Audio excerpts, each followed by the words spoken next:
Assalamualaikum warahmatullahi wabarakatuh. Alhamdulillahirabbil alamin wassalatu wassalamu ala asrafil anbiya'i wal mursalin wa ala alihi washabihi ajmain amma ba'du. Puji syukur kehadirat Allah Subhanahu wa taala yang mana telah memberikan kita nikmat begitu melimpah. Dan tak lupa pula salawat serta salam kepada Nabi kita Muhammad SAW. Yang terhormat Ibu Farisya Sabila STMSC selaku dosen pembimbing mata kuliah Teknik Komunikasi dan Presentasi. Perkenalkan, nama saya Fona Inaya dengan NPM 2104110010060. Baiklah, di sini saya akan menjelaskan tentang kajian permukiman kumuh di daerah bantaran sungai berdasarkan wilayah Oro-Oro-Dowo, Kota Malang. Materi yang akan saya paparkan pada hari ini adanya pendahuluan, pembahasan, kesimpulan, dan kepustakaan. Pada pendahuluan, di sini dibahas berkembangnya suatu kota menyebabkan meningkatnya arus urbanisasi sehingga menimbulkan permasalahan bagi permukiman. Masalah ini diselesaikan melalui beberapa program pemerintah seperti program formal yang dalam Undang-Undang Nomor 1 Tahun 2011 tentang perumahan dan permukiman. Namun kelemahannya ialah tidak tersedianya payung kebijakan penanganan permukiman kumuh. Dengan kata lain bahwa meningkatnya suatu kota atau berkembangnya suatu kota meningkatkan arus urbanisasi. Pembahasan kita yaitu kawasan permukiman di Kelurahan Oro-Oro-Dowo, Kota Malang menjadi kawasan permukiman dengan kepadatan tinggi yang terletak dekat dengan pusat kota. Mereka menempati lahan yang seharusnya tidak sebagai tempat permukiman, namun pada nyatanya pemerintah mengizinkan masyarakat bermukim di daerah bantaran sungai tersebut, walaupun dengan kondisi bangunan yang tidak layak huni bagi masyarakat tersebut. Keterbatasan lahan ini dan faktor ekonomi menjadi penyebab terjadinya berkembang permukiman yang secara informal di daerah bantaran sungai tersebut. Pembahasan kali ini yaitu adanya pengertian permukiman kumuh, kemudian faktor penyebabnya tumbuh permukiman kumuh, kemudian karakteristik dan kriteria permukiman kumuh, karakteristik fisik tempat tinggal dan sosial ekonomi masyarakat permukiman kumuh, karakteristik fisik tempat tinggal, karakteristik sosial ekonomi masyarakat permukiman kumuh, aspek legalitas kawasan, legalitas kepemilikan tanah, legalitas bangunan. Kemudian memasuki pengertian permukiman kumuh. Permukiman kumuh merupakan suatu lingkungan permukiman yang telah memiliki penurunan kualitasnya atau memburuk secara fisik, sosial, ekonomi maupun sosial budaya yang tidak mungkin dicapai kehidupan yang layak bagi penghuninya. Dengan kata lain, permukiman kumuh juga memiliki arti bahwa di mana suatu lahan tidak mencukupi masyarakat yang seharusnya tinggal di daerah tersebut. Gambaran lingkungan kumuh menurut Komarudin. Yang pertama, permukiman berdesakan. Permukiman berdesakan ini memiliki arti bahwa jarak antara satu rumah dengan rumah yang lain terlalu berdekatan sehingga tidak adanya keestetikan. Kemudian bagi yang tinggal di rumah tersebut juga tidak sehat karena kurangnya sirkulasi udara. Kemudian luas rumah tidak sebanding, di mana satu rumah tersebut memiliki anggota keluarga yang banyak, kemudian lahan yang tersedia tersebut tidak dapat menampung keluarga tersebut secara seluruhnya. Kemudian rumah untuk berlindung dari panas dan hujan. Bangunan tersebut dibangun hanyalah untuk berlindung dari panas dan hujan, tidak memikirkan aspek kualitas dari bangunan tersebut. Apabila terjadi kebakaran maupun gempa, maka mereka tidak memikirkan bahwa bangunan yang mereka gunakan itu cukup untuk menahan dari bencana-bencana tersebut. Kemudian dibangun di atas tanah yang bukan milik penghuninya. Mereka membangun rumah di atas bantaran sungai maupun membangun di pinggiran sungai tersebut sehingga tidak memiliki izin mendirikan bangunan. Kemudian lingkungan dan tataan permukimannya tidak teratur. Mereka tidak ketika mereka membangun rumah tersebut, mereka tidak memikirkan bahwa tidak adanya keindahan antara satu rumah dengan rumah selanjutnya.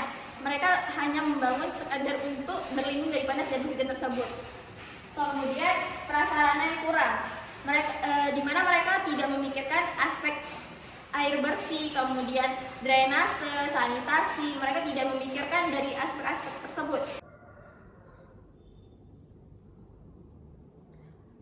Yang kedua, faktor penyebab tumbuhnya permukiman kumuh. Adapun faktor-faktor yang menyebabkan tumbuhnya permukiman kumuh ialah yang pertama ada faktor urbanisasi.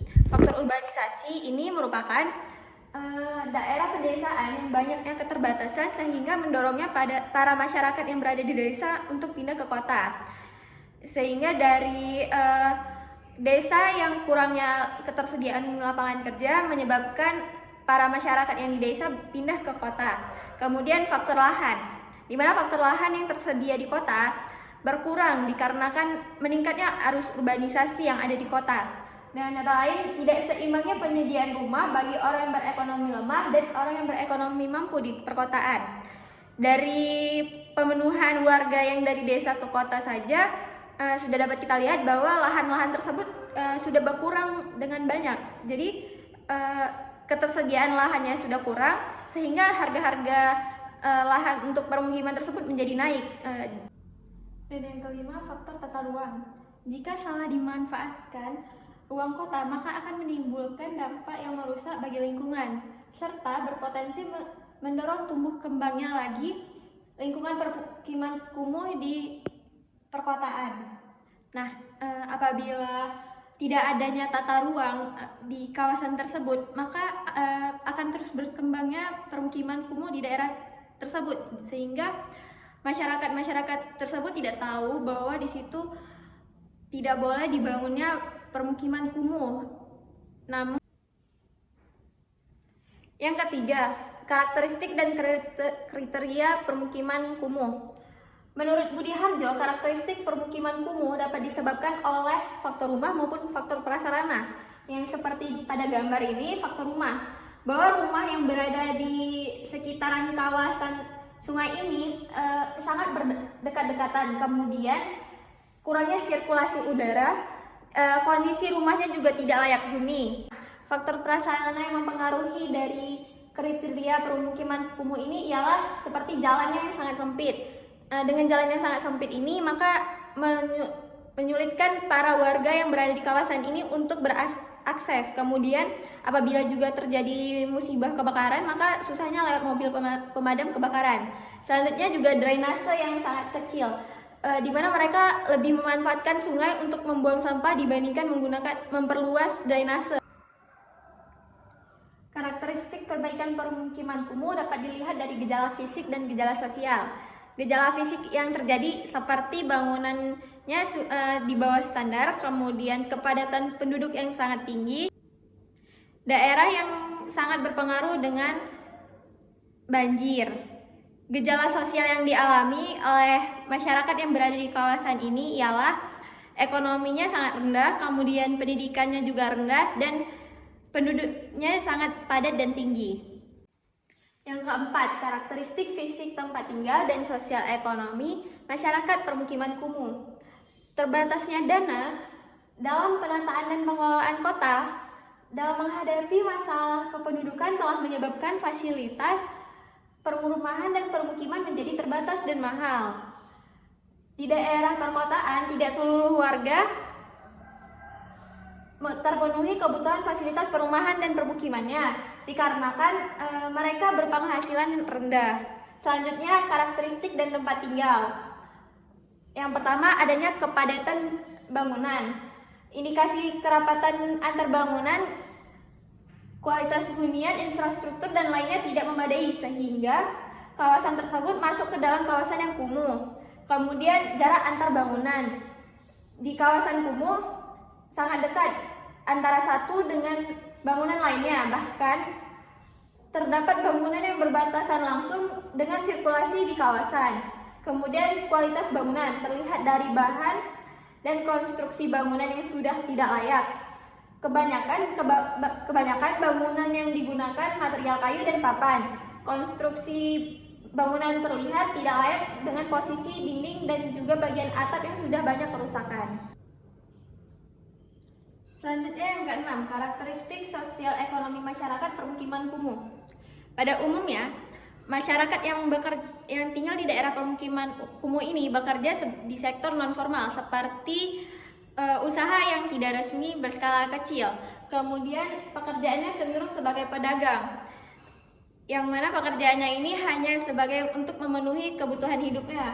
Kemudian sebagai pemulung dan sebagai kuli bangunan serta buruh industri. Berdasarkan data yang telah didapatkan bahwa masyarakat yang berada di kawasan ini bekerja sebagai PNS hanyalah sekitar 6%, yang bekerja di buruh industri bangunan sekitar 40%, bekerja menjadi pedagang sekitar 44%, dan karyawan swasta ialah sekitar 10%. 7. Aspek legalitas kawasan. Di aspek legalitas kawasan ini terbagi dua, yaitu ada masalah utama yaitu squatter. Squatter adalah kejelasan status hak tanah. Apabila tidak jelas, maka tidak ada motivasi untuk memperbaiki kondisi fisik lingkungannya. Yang kedua, mahalnya proses untuk mendapatkan hak tersebut. Selanjutnya, legalitas kepemilikan tanah. Legalitas kepemilikan tanah ini berupa bukti surat. Bukti suratnya berbentuk sertifikat. Namun tidak mutlak. Sertifikat ini dianggap sah dan benar selama tidak ada yang menuntut dari pihak lain untuk memberikan sertifikat ini kepada orang lain tersebut. Selanjutnya ialah 4 hal prinsip yang wajib dipenuhi dalam penerbitan sertifikat hak atas tanah, yaitu pertama adanya status dasar hukum atau dasar kepemilikan.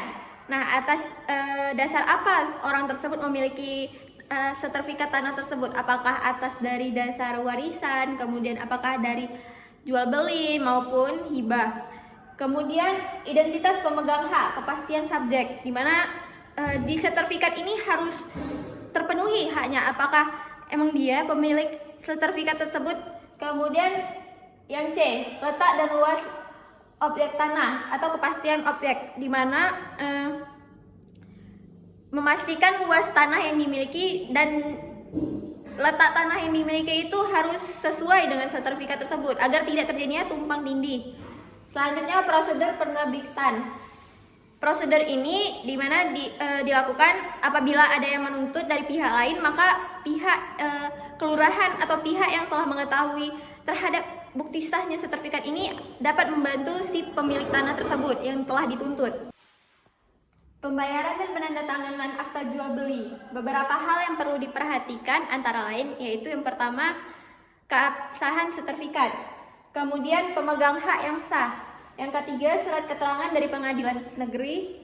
Yang keempat, keterangan advance planning, yaitu untuk perencanaan perubahan lokasi. Kemudian memeriksa izin mendirikan bangunan, di mana memeriksa apakah bangunan ini sudah memenuhi kriteria atau tidak. Kemudian memastikan AJB, apakah AJB yang dimiliki itu sudah sah atau tidak. Selanjutnya kita akan membahas tentang legalitas bangunan. Dalam Undang-Undang Nomor 28 Tahun 2002 telah diaturnya tentang bangunan gedung. Untuk mendirikan bangunan di Indonesia diwajibkan memiliki izin mendirikan bangunan atau IMB yang tercantum data bangunan secara detail. Tujuannya ialah untuk meningkatkan pelayanan publik dalam bidang perizinan, kemudian mengendalikan setiap pembangunan sesuai dengan perencanaan kota, dan yang ketiga menjamin kepastian hukum kepada pemegang izin. Jadi kesimpulannya ialah berbagai bentuk karakteristik fisik, tempat tinggal, dan faktor sosial ekonomi yang mempengaruhi masyarakat untuk bermukim di daerah Kelurahan Oro-Odo ini. Sekian presentasi dari saya. Bila ada kekurangan mohon maaf. Billahi taufik wal hidayah. Wassalamualaikum warahmatullahi wabarakatuh.